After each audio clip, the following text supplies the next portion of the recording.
Hello. All right. Hello. It's last Monday already. I don't really know how that happened. I feel like this month flew by Way too fast. so fast. But we're going to talk about automation today, right? And all the ways that automation can be good, bad, and straight up ugly. Mostly good. Mostly good. Mostly good, but there are Yeah. some things to watch out for and things to think about when you're deciding to use automation for sure. Yes, definitely. All So, right. Let's jump yeah. in. I was thinking about how you got to the point where you realized that you needed automation in your business. Oh yeah, I think for me it was like when I really started shooting more. When I first started with Glean& Co, I was just doing a shoot here and there, and like I had little tiny babies of my own, so it was like, maybe two sessions a month, maybe four, and then it was like I started to get busier and busier and more excited about it, and people kind of knew that I was starting to do it more.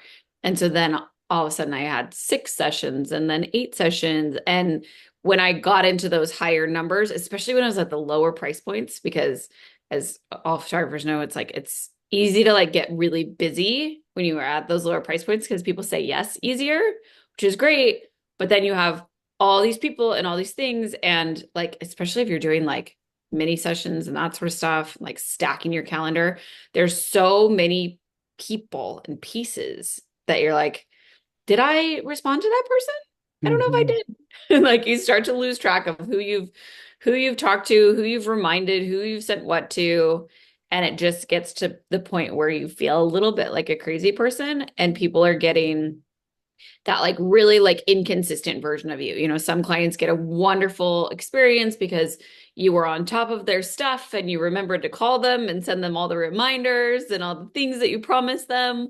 And then other people, you're like, oh crap, their photo shoot's tomorrow. I guess I should like remind them about that. And it just like feels like your client experience is not equivalent across the board. And I always wanted to make sure that people were getting a good experience and were happy with everything and I just have a lot of anxiety when I don't know like if like I wake up in the middle of the night like, oh, did I remember to send that thing? And Mhm. so the more things that I put in place to help with that, the more it started to feel easier and to be able to take on those bigger client loads with like not losing my mind entirely. Yeah, well, and I think the kind of mental load of trying to keep it all in your head. I'm talking about this at the moment with my 12-year-old who just started junior high and now has six different teachers and six different classes. Is you can try and hold all that in your head, but you're going to drop one of the balls at some point, or Absolutely. you're going to be worried that you dropped one of the balls, but you can't really Yes. remember if you did or not. And so you're constantly going back and checking, did I do that thing? Wait, what happened with that thing? And you just put so much more of a mental load on yourself because you're having to go through like your own storage facility in your brain every time to try and remember if you did it or not. Yeah, absolutely. And I think that like the more you can have all that stuff done, whether it's like it's auto-populated so that it pops up and reminds you or fully automated or like the variations of like the level of automation can really depend on like how you want to do things. But like having someone or something remind you so that you don't have to store it in your brain and you know that like, oh, I'm gonna get a reminder about that. Or better off, it's just done for me. It's I don't even going have to to be think done. about it. That's like the best. But Yeah. I think that's it's like he needs the little note on his phone or on his watch, go, hey, go to history class now. Yeah, right. It's Oh time. yeah. Well, and in fact, and we're going to get into what automations are in a minute, but I actually helped him set up a Trello board. So Trello is one of the Nice. kind of like project management systems that I use with some clients. And so we created him like different lanes, the six different lanes, and he has cards for all the things. And it means he can look at one screen and just see where everything is. And Awesome. yeah, like he said, it makes so much more of a difference going to bed at night because he's not kind of like rifling through all that in his mind. Yeah, He that's can just awesome. check it. So yeah, using but so to get back to what automation is, I guess, because that would be one example of an automation, is what do we really mean by automation? Because I think sometimes people imagine some big, fancy, expensive system that's going to auto send their emails and they don't really need to touch it and it's all computer generated in some way. But automation doesn't have to mean any of that at all, really. Yeah. Yeah, I mean, I think that automation can mean templates. It can mean things like being done in advance. It can mean scheduling things and creating reminders and, like sending out automated text messages or emails or like, I mean, there's so many different ways that you can attribute that word automation, but Well, and even I think the maybe what we haven't talked about yet, but is the first step of an automation is it has to be a repeatable process because an yeah, automation only works if you do the same thing for every client or for most clients. Obviously, there's going to be some exceptions, but that there's enough times that the process is repeatable. And then you can yeah. put different things in place to automate that repeatable process. But before you automate it, you have to have a repeatable process. Yeah, I think it all just comes down to like one of our big things is workflow. Like, do you have a workflow? Do you know, like, yeah, before you're sending automated emails, you have to know what emails you want to send and when. So, and same thing with text messages or, reminders or whatever it happens to be. Like, you have to know where your client is in their journey. What does that journey look like? And how many times along that path are you reaching out to them or checking in with them? And what does that look like so that you can then figure out how do you want to automate it? Do you want it to be fully like it's just done for you and it's not personalized in any way? Or do you want it to pop up on your thing saying, oh, whoops, today I need to email Jill. Here's the templated email. I'm going to write in these things that are specific to my client, Jill, and then send it that way. There's so many different ways that you can kind of decide what the right thing is for your process, but still figure out that workflow and what does that look like? And I think that even comes down to, it's not just client experience. It's also like the way that you edit your images and like what does your whole process look like after the photo shoot? Like from you took the card out of your camera, what next? Like, how do you back it up? How do you like make sure that it's backed up every time? That's an automation, Yes, like absolutely. I was just going to um say, if you forgot to do that one time, then you're going to know about it at some point. right. And like, I mean, I kind of use it's not a Trello board, but it's of that mindset in my editing workflow because I have folder structures that move a client along the path. So I know like, oh, they're in the soft proofing stage. After they're done with that, they go into the ready for the ordering appointment stage. And I physically move their folder down through the stages. So at any point during my day, my brain doesn't have to be like, okay, where is this client at with, have I finished those images yet? I can't remember what I did last. There's too many. And half the time I can't remember people's names. I've like gotten really bad. It's just so, and that's just like mom brain and tired brain, I guess. But like having that structure in place and knowing what my workflow looks like allows me to make sure that I stay on track. And then the emails and all that stuff is like that part's easy. I know what needs to be sent next because I can look at the things and be like, okay, these are the clients that are currently in the editing folder. And I know who's done first and when they're done and what they need to have done to all their images. And then I don't miss any of those steps. Well, and I think one of the things I was thinking about when you said, oh, this is as you get busier, especially if you're on a lower price point, you're getting busier and busier and busier, and there's more balls in the air, you could say. But the other thing that I'm aware of is when my business gets into really busy spells is you want to be able to completely switch off when you're not doing your work because you're doing your work a lot of the time. And if you are constantly wondering, did I get all those images done? Or when will that one be ready for that client? If you're always thinking about that, you're never switching off your work brain. But the irony of that is you're then really tired all the time of thinking about work, which means that when you do go and sit at your computer to edit or do whatever you're doing, you're not working as efficiently because you're kind of, oh my Right. goodness, all I do is think about work. I've been doing this because I was panicking about it when I woke up at 2 in the morning, and I thought about it the minute I got up at 6 and had to double check who had emailed me. And I thought about it again when I was driving the kids to soccer or, whatever that might be. So Well, it yeah, gives whenever you you get pulled out of those things, like editing away, and then you go, oh, shoot, I forgot to email so and so, like that takes away that time. And then you have a couple minutes to get back into it. And if you're anything like me, like, whoops, I accidentally ended up on Instagram somehow, and now I'm responding there. And like, what was I supposed to do? Like, it's like, oh, wait, no, I'm supposed to be retouching this client's folder. Like Yeah. it's This is it's my one very job that I easy have to to do. get all off because of that email in the back of your mind, like, oh shoot, I forgot to send that thing. I better do that now. And it screws up your whole, it screws up 15, 20 minutes rather than just like the 2 minutes that it actually took you to send that email.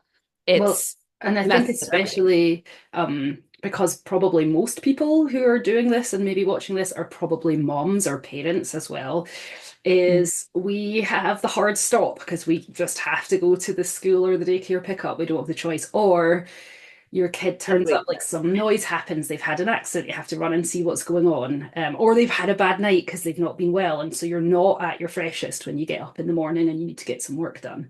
So yeah. any way where you can take that mental load off yourself that you don't need to keep track of what's happening because something else is keeping track for you, then the better. Yeah. Yeah, so I think, I mean, first things first in automating anything is figuring out what do you need to automate, right? Yeah. Like what parts of those processes are like really hampering your ability to get everything done or like causing you issues. I think some people are really good at like setting things up and set it and forget it sort of stuff, and other people keep it all in their brain and then things go awry. And so I would think that one of the best exercises you could do to begin with would be going through your whole client experience from the very first phone call and your lead process and like how many times do you follow up with them? What does it look like to get them booked? What does it look like once they're actually on your calendar? And then what does it look like through the photo shoot to after the photo shoot to ordering to editing and uploading? I mean, regardless of the way that you sell, you might have more steps in that process or less steps, but you're going to have some sort of workflow that every client should go through. And if you can nail that down and create that flow chart of like what needs to happen when, then you can figure out, okay, could this step be automated? Could I Yeah. do something that would either template it so that I don't have to write it every single time? And that's like so much of what we're doing with our email templates and everything is attempting to help people figure out what that looks like. And like, this is the path that we've found works really well for if you're an all-inclusive photographer and you're going straight to a web gallery versus you're a online hybrid photographer and you're going into a web gallery, but they need to buy their images in there.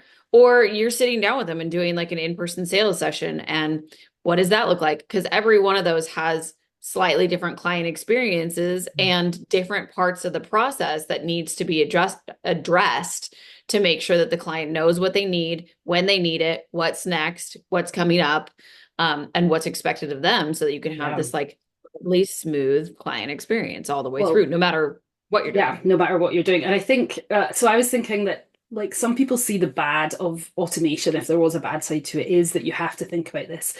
Some people find it really difficult they think, well, it's so unique for every client. And we would love to think it was, and that's that personal client experience and touch that we want to give it. But the reality is there are some commonalities within each different way of selling and the different ways that you might take photos. Um, I was thinking in my business, I had somebody help me with automations earlier this year. And they said, okay, tell us about your different kind of projects so we can make like 2 or 3 workflows. And I said, oh, you couldn't possibly do that. Like the irony of me saying that when we have a business that does this is kind of amusing. I said, we can't possibly do that because for some people I do copywriting and for some people I create brand voice documents and for some people I edit.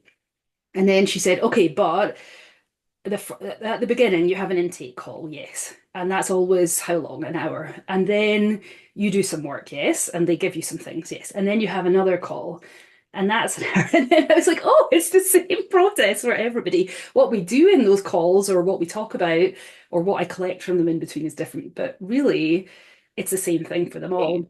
And it helped me Yeah. so much that someone pointed that out. So what I think our email templates that are all the workflow can really help with is they may not be exactly how you do it, but they kind of do reveal that, oh, here's what most people who sell this way on their photos probably, like, it's 80 to 90% likely that your workflow follows this. Now there may be Right. some places where it shifts, but it kind of lets you see those bones. It's like, oh, okay, these are all the steps. Maybe I don't have 4 emails here. but maybe I have three of them and I can just take one of those out and use the other three that are sitting there. So I think it helps for someone to show you rather than having to start completely with a blank piece of paper and be like, what's my process? When I work Right. with clients, it's like, well, here's a process that you're likely to use quite a lot of, and then you can just tweak it from there. Yeah, and I think sometimes it's really easy when you see somebody's that is not right to be like, oh, well, that's actually not how I do it. I do it like this. And then all of a Hmm. sudden your process becomes very clear in your mind because you know that that's not it. Yeah. Like not to say that I mean, I think we've tried to keep it very general in the approach. And obviously these are specifically made for newborn photographers. And so because of that, they're very specific to newborn photography and all the things that you would need to talk to somebody about that versus if you're just buying a generic template that was for photographers, you'd have to add in all those details and there's so much that would need to change there. Newborn specific. But there's definitely some things about newborn photography that are specific to the photographer too, like I do a lifestyle studio, so I do like a little bit less posed imagery than like a only studio newborn photographer would do. And so my requirements for the baby, like the prep stuff, is going to be different. Like the way that I talk about it is going to be different than somebody that has like heavily posed newborn photography versus somebody that does in-home newborn photography that's like completely unposed. So there's Yeah. going to be little things like that that we can't ever, I guess like so I've started playing a lot with like Claude and AI, and I've realized that it can get pretty close to some things and do a pretty good job, but the thing that it can't do is tell my stories. Yeah. Like even if I give it examples and I talk about my kids and it's got all these things to reference, it still can't tell you a story about like when we're sitting over here, we'll talk about our labor stories or like relate to the client somehow. And you can't do that with, automation and AI. You never can. So you're always going to have to put your own thing into it. Yeah. But like if somebody can get you 90% of the way there, which is what I've been like discovering with like writing my blogs and stuff using AI, like it can get me 90% of the way there. And I'm like, oh, cool. Okay, now I can just take my own experience here and like add to it. And Yeah. I'm done so much faster because Yeah. most of the stuff is done for me. And I can just come in and like add my little things that are specific to me and my story and shoot it out. Yeah, it's just the stuff around the edges. Well, and I think one of the things, this is not a fully AI conversation, but at the end of the day, No. AI is sort of automation. And so it is a very similar overlap. Is that one of the things I know people worry about with AI is it is so certainly tells you things are true, but sometimes it's hallucinating. Yeah. And so you don't always know whether it's factual or not. And I think there is a bit of a concern with something as specific as like newborn photography that it would just make up what it thought was involved in a newborn photography Yes. process, and it might not be right at all. So the benefit of our templates are they were written by me and I know how to write a good email and they're your system and you Well, I understand was how gonna newborn say photography works. the other thing that I've really noticed with AI, like it's wonderful, except it really wants to tell you, like if you ask it for newborn photography advice, like and say like, oh, okay, create me a guide to send to parents about how to prep for their newborn session. It doesn't give you very good advice because it always references an older baby and it'll talk about like, oh, you want the baby to be awake and like smiling. And you're like, wait, no, no, that's actually not what I'm going for at all. Mhm. And so the advice that maybe this will come along over time, but the advice that AI gives right now is not correct for newborn photography. So I would be very reluctant to use it in any way to like give my clients advice or like tell them what my workflow is, which is why it's like obviously it's so different. And like we've worked so hard on like creating those things that are not AI generated Yeah. that like have been me telling you all the things so that you can put it into words and like create things that actually make sense and work well for each tone of voice and all of that sort of stuff. But I do think that AI can do a great job of like structuring a blog that doesn't have Yes. to offer like really specific advice about newborn photography. If it's talking about like parenting stuff or something related to the newborn photography industry, it does a great job. It just doesn't do a very good job with actually newborn photography Yeah. advice. Well, and I think that's where, like, you could probably get AI to write you a reasonably good email that just was like, here's a reminder of what time our session is, or we're sorry to Yeah. hear you didn't like the images, here's how we can fix it. So when it's kind of general, it could do that. But it can't do all of the emails that would be involved in a full workflow for a photographer. And Well, so I you do guess have to that's, know what to ask Claude too. So if you yes. don't know, if you're a newer photographer and you have not figured out exactly what your workflow is, what exactly they need to say, you might be like, well, okay, I need to remind them of our session. Okay. So you send this generic reminder of the session.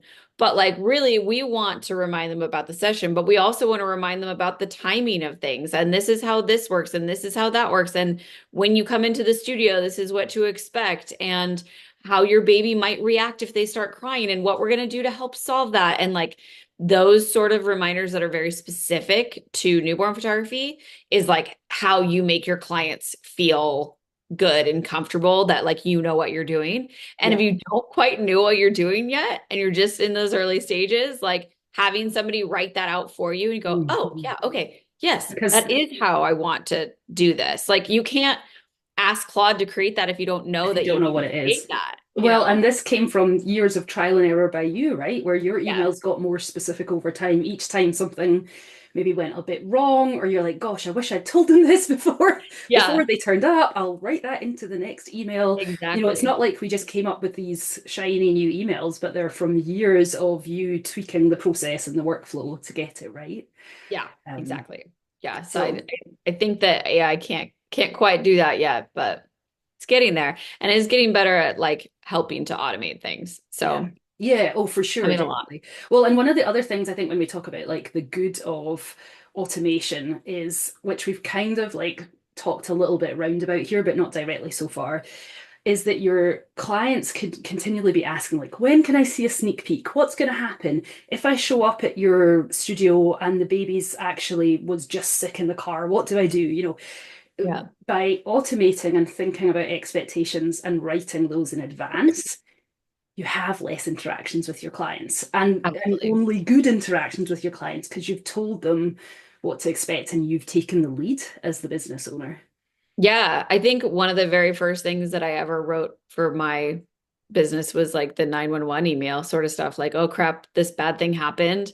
And I've discovered over the years as I was trying to write them for us, for Flow and Format, like cover like, oh, these are the bad things that happen.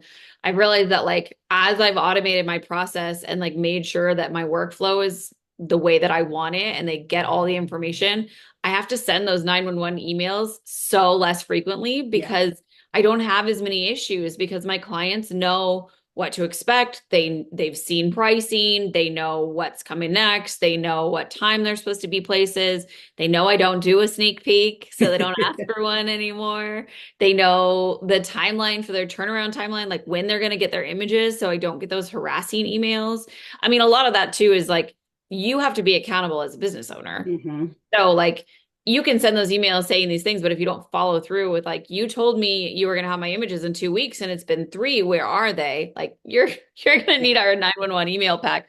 But that's a different story. Maybe that's an accountability talk we Hmm. need to have in a couple Well, weeks. expectations go both ways, right? You can expect certain Yes. things of them, but they have to expect certain things of you too. So, Yeah, absolutely. But I think that that is the good thing about the automation is it does help relay all those fears for those clients that are like, oh gosh, what's next? Especially when you have like the really anxious new moms that are overwhelmed with having a new baby and have pregnancy brain or postpartum brain where they don't remember what you told them 3 minutes ago. And so when you have those automated reminders and all the details they can reference really easily and in multiple ways, whether you're doing video, email, text message, like you have lots of different ways that they can see it and feel it and touch it and yeah, understand it, process it.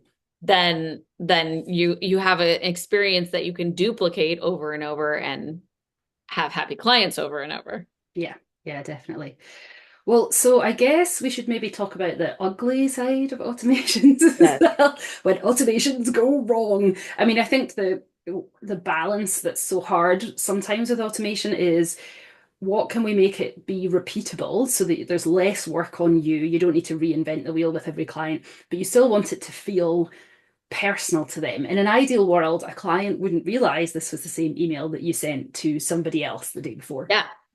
Yeah. And I think I have found that like a lot of times automations for me go wrong when like it's a tech problem more than anything usually. So we use Scipio for our text messaging.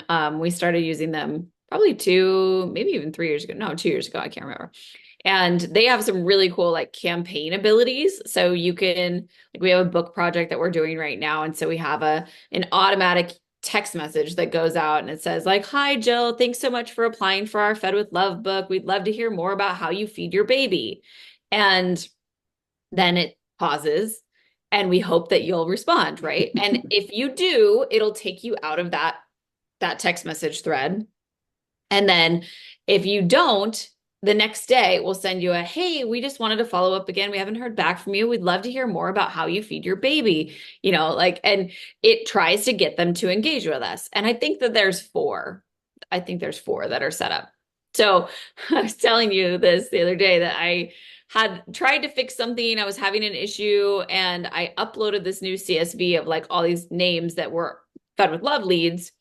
And I just uploaded all of them because I was like, oh, I got to get all, like, I was missing a bunch of phone numbers. And so rather than trying to go through and pick and choose the ones that I was missing, I just uploaded the whole CSV. But what I didn't realize is when I did that, it put them all back in that campaign. So all of a sudden, I've already talked to Jill Hill about her baby, and I already know that she's breastfeeding and, had struggled for years. And now she's so excited to be feeding her baby, right? Like, I know all these details about you. And all of a sudden, you're getting this text from me that says, "Hi, Jill. Thanks so much for applying to our Fed with Love project. How do you feed your baby?" And I got so many texts that day. Like, it was like, and as soon as I sent it, like, put it up, I realized what had happened and that you can't take it back. It's like, Mm. oh no. And so it was hundreds of people that got this text Oh message no. from like that some were like a month and a half old now that are getting this repeat text from us. And I got so many texts back saying, "Hey, I'm not sure what's going on, but like we've already talked to you, like we've already, or like I got a couple that was like, I thought we were already scheduled, aren't we already on the schedule?" And I was like, no, we are. And so then I was like putting out fires Yeah. because it instead of like helping me save time, it caused all these Longer. problems and confusion where shoot, it happens. It's not that common, but it does happen. And then you get these like, "Whoops, sorry, we sent you the wrong thing." Occasionally, we also have like the ability to send a text message that's scheduled for later. And so it'll say like, "Hey, your Mhm. schedule your sessions today."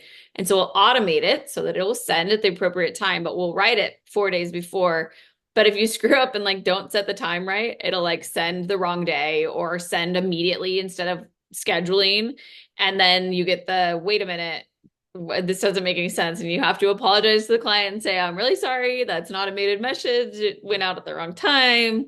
And kind of pull back the curtain of like showing them the behind the scenes that you didn't really want to show them Yeah. that, You didn't personally write that text message right yeah, there to them individually. This was actually a mass produced, yes. maybe days in advance I do message. think it's worth it Yeah. because like that's the ugly that you have to like put out the flames for a little bit, but there's so much good in those Yeah. campaigns that come of it. You do deal with all these moms that are like very distracted and, "Oh yeah, that sounded like a good idea, but then the baby started crying and now I'm busy and I forgot all about it." And oops, I lost that lead maybe. Like I don't remember what the business was called, Yeah. like if they can't remember your name, they can't respond to your text message. Yeah. And if they accidentally delete your email, and then like, those things happen. It's not always that they're just ghosting us because they don't like our pricing that we always get in our heads and think is true.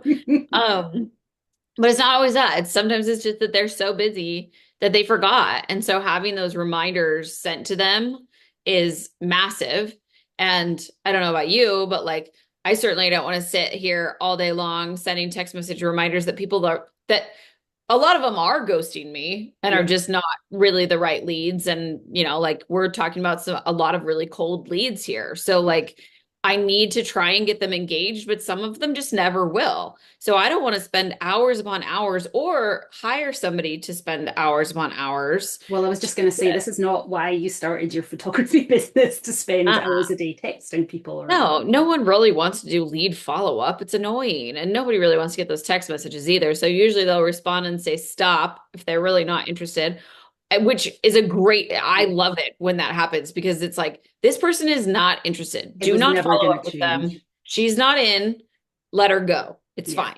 Yeah, no, I Versus completely somebody else agree. that goes, oh my gosh, I'm so glad that you text me back. I totally forgot the name of your company. I am very excited. And yeah, It's I'd been love on to my have. mind, but yeah, I just haven't had a Yeah. chance yet. It's at the bottom of the to-do list. But now that you've messaged, here's an easy way to reply. Yeah. Well, So and I that think automation, that sometimes. follow-up is massive. Like that, like Mhm, fully falls into the good category of automation because it's just so helpful to like weed out those people that aren't great and mhm. get those people like hooked back in that maybe lost their attention a little bit, but are very interested in your services. Yeah, and I think we see the ugly bit of it. We see when the automation fails and we have to do the work, but it's easy for the automation to become invisible to us as well, which is it's Mhm. actually making your life so much easier, but you stop noticing that after a while because it's all just running in the background.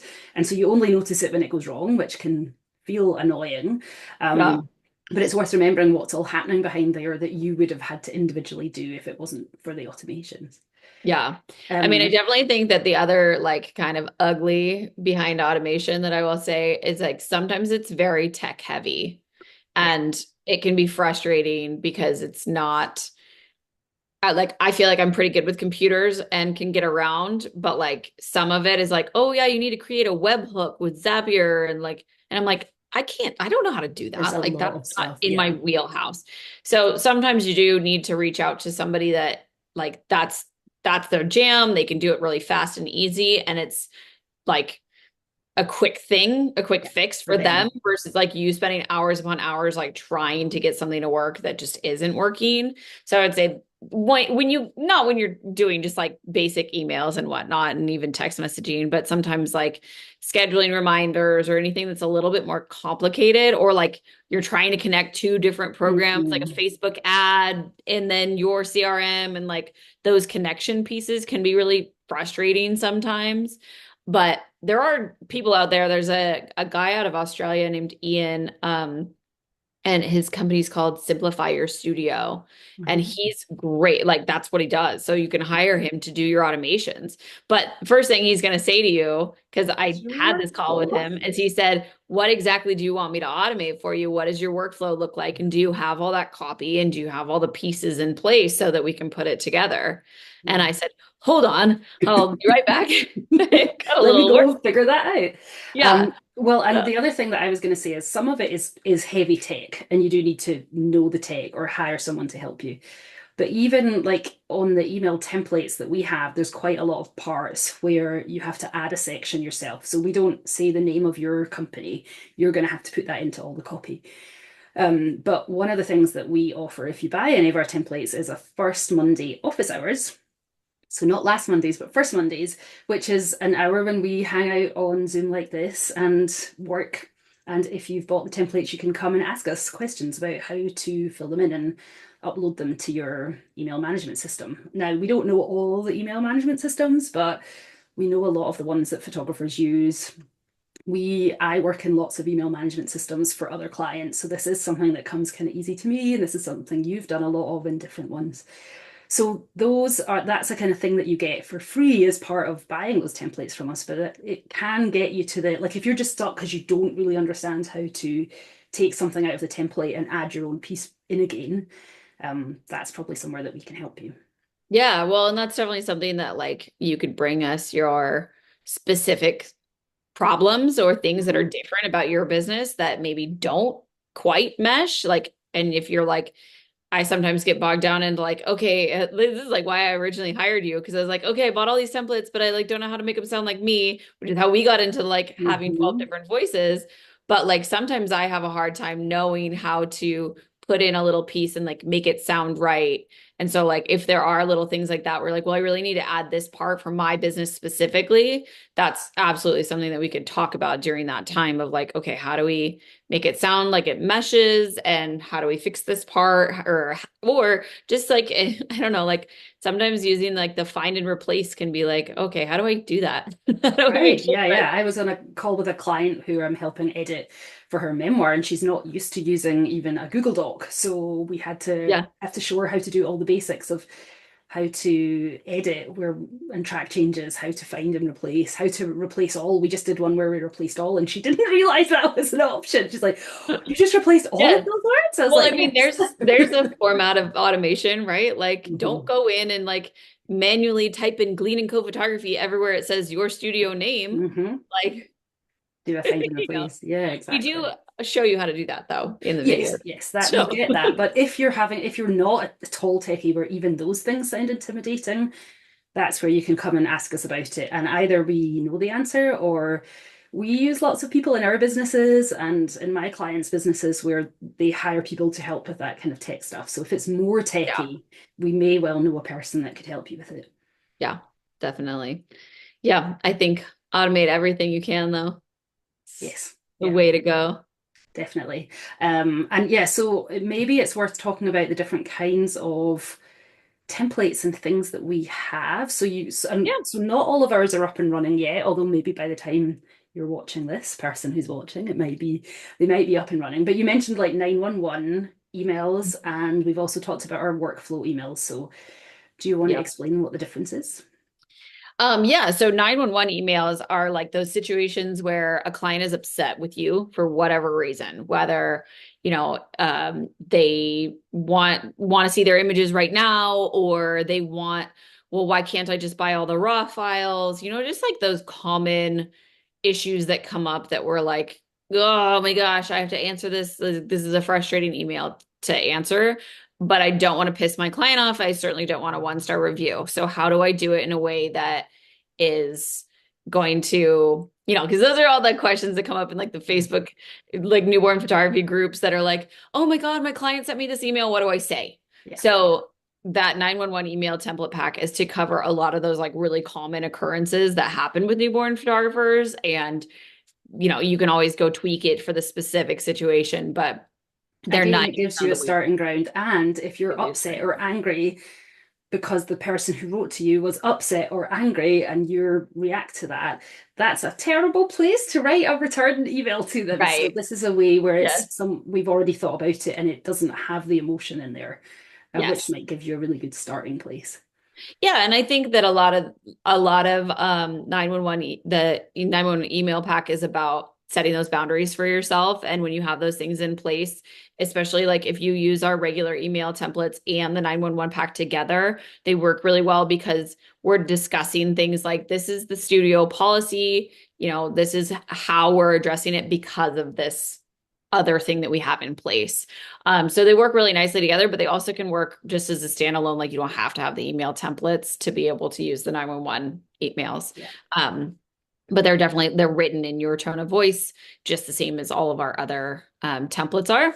And then the email templates is that entire workflow from the second that that lead comes in all the way to booking, and then from booking to the shoot itself, and then after your shoot from the putting the card in the camera or putting the card in the computer, and then like actually delivering either like a physical product to them or their web gallery, depending on the way you sell. So it goes And through the asking entire plan. them for testimonials and reviews and the Yes, kind of yeah, things and that we then often forget that about. follow up of like attempting to get them back. If you do any kind of like milestone or first birthday photos, there's that follow up of how do we get them back into our system again as a repeat client. So that's all the regular email templates, and then we also are working on SMS text messaging that will go hand in hand with that. My business uses both. So some people really respond to emails, other people really respond to text messaging. I find that using them in conjunction with each other is how I get the best chance that a good lead is going to follow through and actually book with us. And it also is like just like peace of mind for me, because sometimes emails, people just ghost you and you're like, I don't know, I thought she was a great lead. She never responded to me. And text messaging, for whatever reason, people are like, "Oh yeah, sorry, we've decided to go with somebody else." And as much of a bummer as that can be when you like really wanted to work with somebody, it's so much easier in your brain to be like, "Okay, they're not going to book me, moving on. I'm not going to like hound this person and hope that they're still going to book or like be upset about it or, Right. Well, it's it's just that space in your brain again. Like if they were never going to yeah, purchase from you, if you now know that and you can just take that space back and use it for some other yeah, business thing or your life and just things you enjoy, then it's better than having that in the back of your mind. And I think yeah, like combining the SMS and the emails is a little bit like that sense you were talking about with the text messages where you're just sending stuff out to a cold lead. Maybe a lot of them respond one way, but and maybe they never wanted it, but maybe there's a few that you catch. So by doing both SMS and email, maybe you catch some extra people that would have slipped through the net if it wasn't for kind yeah. of running both at the same time. Well, and it saves you so much time because it shows you who really is interested. So you're not spending all this time chasing people that just responded to a Facebook ad and had no real intention or, responded to something on Instagram like, oh, a model call or a free shoot or, whatever it happens to be that you're promoting. But however that lead got in, you only want to spend that time with them. Like I want somebody to come into a pre-session consult with me when they've already had a phone call. We've already had some back and forth. They kind of know who I am. I know who they are. I know a little bit about their story. Because if I don't know anything about them now, like they're coming in for a consult, are they going to show up for this consult? I don't know. They haven't responded to any of my text messages. And like once they get here, are they going to like immediately be like, no, this isn't what I was wanting, or like, Mhm. I didn't, this is what I want, but like your price is way too high, like all those things that like you want to kind of get out of the way before you spent too long on this person. It's Yeah, like you want back to like, how do you make enthusiasm. more money in newborn photography? This is how automate. You make more money because you spend less time and you don't have somebody else spending the time, whether you're doing it or somebody else is doing. You don't need a physical person doing that follow up all the time Mhm. or writing that email from scratch every time. It's that's the big part of the automation that like is so helpful. Is like you're not spending that time each time. So now what if it would have taken you several hours to create that workflow for that client and then you do it again for a new client, you create it again, you don't need to do that. You're especially when it's the same. You Yeah. can add a few little personal details if you really want to keep it personal, but there's no reason to do that. And then you can make more money because you have more time to go get more clients, shoot more sessions, or just spend time with your family. And like now you maybe haven't made actual like more money, but you've made more money per hour for sure. Yeah, which either means you can do more of the business and not feel Or like just your work-life have more balance is out of time. control, or maybe you just have more enjoyable downtime when you have it, and you don't Yeah. feel like you're constantly working in your business but not really making any more money, even as you do it. So Yeah. yeah, that's why Automation we love for the it. win. Yeah. So yeah, so those are our big ones. 911 emails and then email workflows and then SMS, like text messaging that Yeah. would go hand in And I hand. guess the biggest thing about 911 emails is that they aren't in a normal workflow because if Right. and a normal workflow would be for like your general perfect client where no issues come up. So um but if an issue comes up and you have to deal with it, that's also the emails you spend ages sitting at the computer, you type, you delete, you Oh type, yeah. come back to Read the them next over and day and you over. have to start from scratch and finding the balance of holding your boundaries and sometimes maybe the uncomfortable thing of we say that the customer is never wrong, but the client might be wrong. They might have misremembered something and you know for a fact they told them X but they're telling you that you never told them that thing. Yeah. When you have a really well documented workflow, you can usually very easily go and point to where you told them the thing because you know that Yeah. it's in your workflow. And you don't have to go and think, oh my goodness, I wonder which email I might have mentioned this to them in. It's like, it's email three. So you're just like, okay, well, here's the Yeah. copy of the email where I reminded you that this was the case. Yeah. Yeah, absolutely. I think that when you have those things in place, you can say, well, you know, I always try to not apologize in my emails and those sort of things. So whenever I'm like trying to draft it out in my mind, I'm like, well, I'm so sorry that you are upset about this. And I'm like, no, don't apologize. And so So that's what you're saying though, is like you sit and like try so hard to like figure Mhm. out the right words to say to not offend the client, but like hold your lines. And so those 911 emails are all those things of like, all right, we're gonna address the problem and we're gonna try and get down to how to fix it in a way that is helpful to the client, but we're not gonna give up at the farm or the Yes. raw files if it was is, in the in an effort to appease someone that's being a pill or just Yeah. not wanting to go along with something that you already told them. Well, and I think this is where having a copywriter write it for you is a big deal because I think the problem is it's personal. If someone's sending you an email and something went wrong at their end, even if it subjectively went wrong at their end and you don't think it was, then it's personal at that point. And at that point, it's almost too late because what I like to think about with all my clients when I'm writing stuff is I really try and put myself in the shoes of their client or customer. How would I feel if you took my photos and then I never heard from you again for like Right. 10 days? I would be like, where are my pictures? Where are my pictures? Whereas if Yeah. you had said before it started, I'm going to have your pictures delivered to you in 14 days. Now, I may still get excited and be trying to email you and ask you where they were, but chances are I would wait those extra 4 days before I said anything because I'd be like, oh, I know what's going to happen. It's coming in 2 weeks. Yes.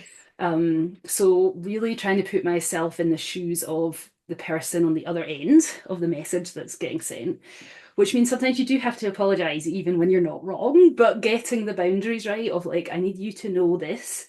I need you to know you were wrong. I need you to know that I'm going to tell you I'm sorry because that's going to make you feel better. Um, and we're going to move things, yeah, like basically how to like ride the Yeah. line of the balance between you were wrong Wait, and I think that's right for you. I'm sorry. Whatever that might be. Yes. Yeah. But I mean, ultimately, like you don't want those one-star reviews and you don't want unhappy clients. And like that's the stuff that keeps me up at night is like when I Mhm. get those emails that just make me feel sick to my stomach because I'm like, I realize that I didn't do anything wrong here, but like they feel very strongly that I did Yes. something wrong. Yeah. And it's So left how do them with I, a bad taste in their mouth. yeah. So you need to find some way to make that right. And it is really hard to write those emails when you just don't really know what to say to make it right. And having that like template 90% of the way there that then you can just like fix for that certain scenario is so helpful to okay, like moving, how do I fix this for them? How do I say this in a nice way? You And move know? on as quickly as possible. Yes, yes, exactly. Excellent. Well, I think we probably covered all the, and just having a look at the kind of things that we'd want to talk about. Yeah. I think we've probably covered all the issues. Oh, one of the things we didn't really talk about actually, and I don't know if we need to get into it in detail here, but was the idea that you might have some form of automation as you edit, that you might create some kind of streamline within the process of editing. Yeah, I mean my editing process is definitely streamlined and like I don't know if I'd use the word automated because it's not necessarily automated the same way that like, like I'm using the tech to automate. Um, But I do have some new automations within I like just recently started offering like online galleries. So there is some automation in that marketing and that sales within the online galleries, which is really helpful. But editing wise, most of my like automation is more in like batch editing. Mhm. So I do a lot of like universal color changes and like I use a lot of keyboard shortcuts and then like we'll copy and paste all of my settings so that I'm doing it once, applying it to all. Same sort of idea, right? Mindset. Like don't do them Yeah. individually. Do one and then apply that to all the images that are similar to that and then do one of the next set and apply Yeah. the images. So I definitely have like my presets and post sets that I use for all my images and I have a workflow that I always follow so I know exactly like what needs to be done to the images and did I do it on this one yet? You I was know? just going to say, and if you get pulled away because you suddenly heard a kid pull something off the top shelf and you better go find out what's going on in the other room, presumably when you come back, you know where you are and what you've done and not done in your workflow. Yeah. And I think that all comes down to like, again, like the workflow and then the organization of the workflow. And so you can come back and like I was talking about earlier, like I have those file structures where they're moving down into the different folders depending on what stage they're at. But then even like I use Photo Mechanic to cull my images. And so all of my initial culls are red. And then my secondary culls are yellow. And then if I have any that I need to do head swaps on or like additional composite work, those are green, and all my final images are pink. And so like everything is labeled. So at any moment, if you handed me somebody's folder, like one of mine, I mean, I could go into Photo Mechanic and say, well, this is one of the images that I showed her. Yeah. And this is one of the ones that I showed her and she purchased. Yeah. And like I could see where that is, or well, this is a reference images. This is one of the ones that I used for that composite. Like, and I could find them really quickly because of those steps that I put into place every single time for every single client.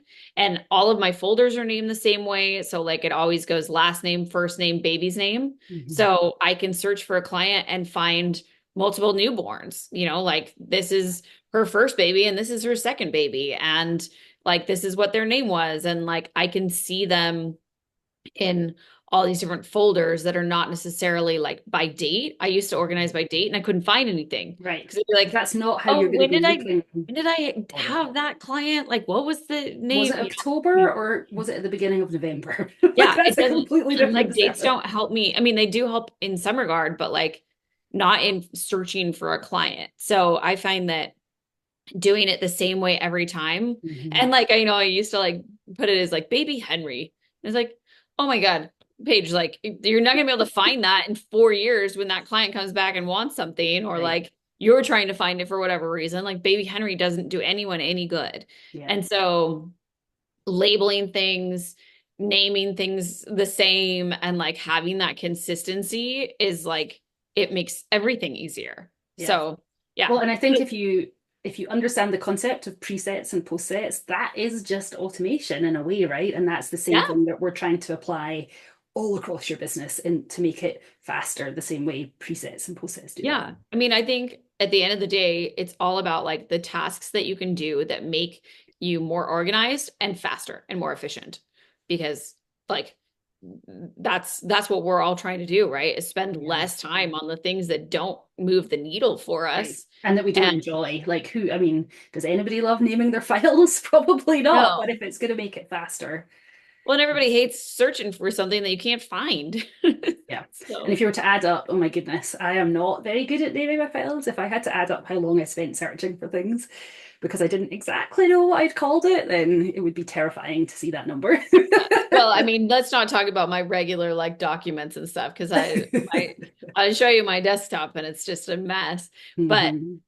my naming conventions for my work is like very organized, and that's just come with time of like, okay, I need to be able to find these every time. How do I make this process efficient and easy so that down the road it's I can find these things that Future I page need. doesn't hate you.